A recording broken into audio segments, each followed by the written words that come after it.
Hello, good morning. My name is Ine Dazeleer and I'm from KU Leuven. Together with Dries Oeyen, Bart van Gumsten, Dominique Schreurs and Vero van den Abelen, I was able to conduct this research study, which I'm happy to share with you today. Nowadays, it is hard to imagine our world without any technology, especially these days, where almost all communication has been replaced by virtual meetings, as we are not allowed to travel or meet each other. This is also why we're here today, present via video calls or recordings, in order to share our results. But what about our healthcare? Some of you may have to postpone non-urgent medical treatments or may have changed consultations with a general practitioners to a telephone conversation or a video consultation. Currently, there are already many devices on the market to monitor your own health, such as your activities, blood pressure, sugar level, questionnaires, and so on. You could share these results, for example, with your general practitioner. But maybe this is something we want to keep on doing. May I ask you to close your eyes for a moment and imagine you are a healthy older adult. Let's say 70 years old, for example. Now, regardless of the current situation, let's hope we can all grow old in a healthy environment. Which healthcare technologies do you think that might be useful in your daily life?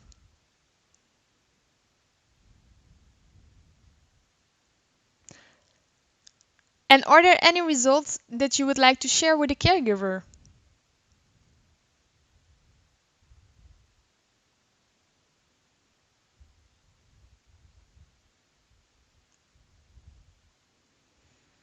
Okay, thank you. You might have come up with some useful technologies, or maybe you do not want to track your own health status. And that is exactly what we are trying to find out in this research study. Are people aged 65 years and older ready to adopt a self-management health system in their home environment? But how do we define a self-management health system? It is an integrated technical system which combines data logging via multiple sensors and self-reports, for example, surveys, logbook, a pain scale, with data visualization.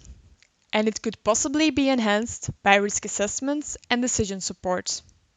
So, for example, an activity tracker, a medication reminder, a vaccination scheme, a blood pressure monitor, and actually all the examples that you were thinking about before. In order to measure this, we use a theoretical model for research of acceptance and use of technologies, UTOUT. This technology acceptance model is based on four key constructs: performance expectancy, effort expectancy, social influence, and facilitating conditions, suggesting that a high score on these constructs will result in a high behavioral intention, which is a measurement for the actual use behavior. During a 2-week study with 16 participants, we investigated attitudes towards one particular self-management health system. Both before and after the study, a UTOUT questionnaire was taken. In addition, usage logs and interviews were analyzed. From the 16 participants, 6 were male, 10 female. Their mean age was 74 and a half. All participants lived independently, 12 of them at home and 4 of them in a service flat. Each participant was given a tablet application, where they could fill out questionnaires and review their own results. This is an example of how the application looked like. In addition, 3 sensors were linked before the start of the study, including a blood pressure monitor, an activity tracker, and a sleep monitor. Participants were asked to use these daily, and they could also review their results in the application.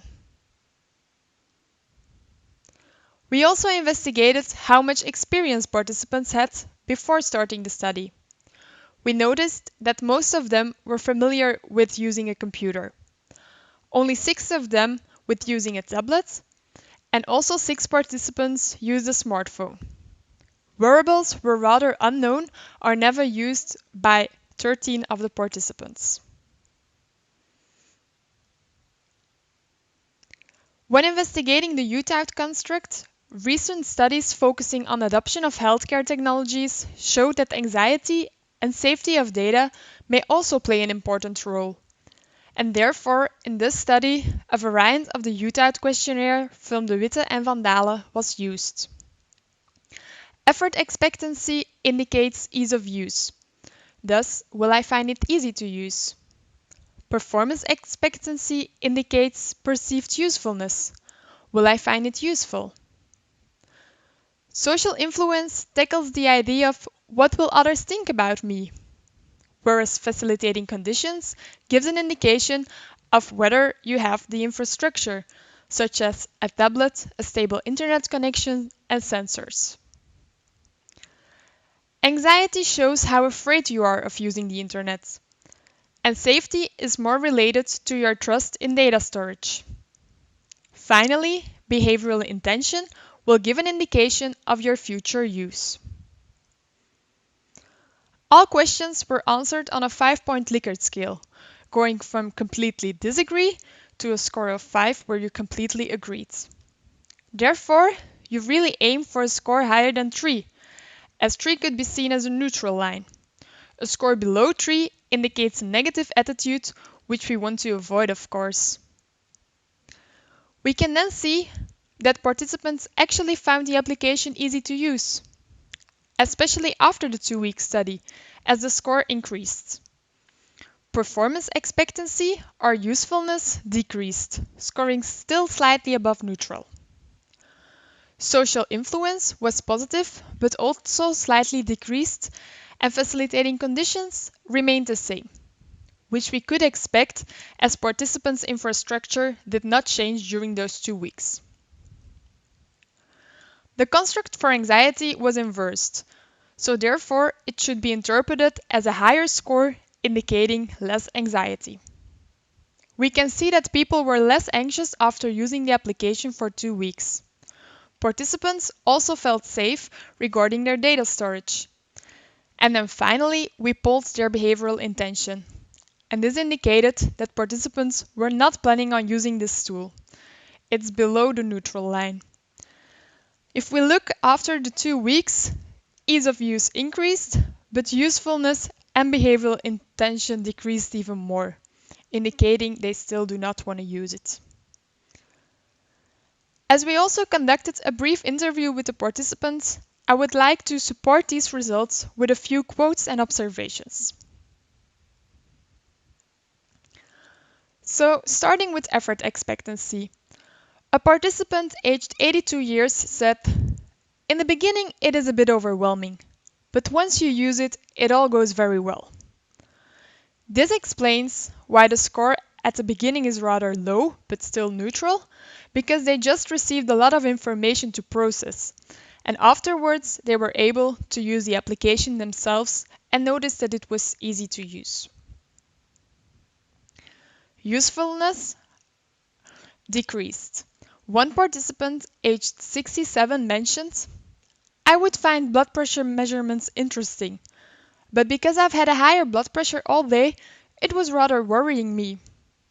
Therefore, she indicated that knowing her results were rather worrying instead of useful for her, as seeing this high blood pressure could only cause more stress, which was not beneficial. For social influence, participants often mentioned they did not really know what their friends, family, or physicians would think about using such a self-management health system, as this was never been discussed before.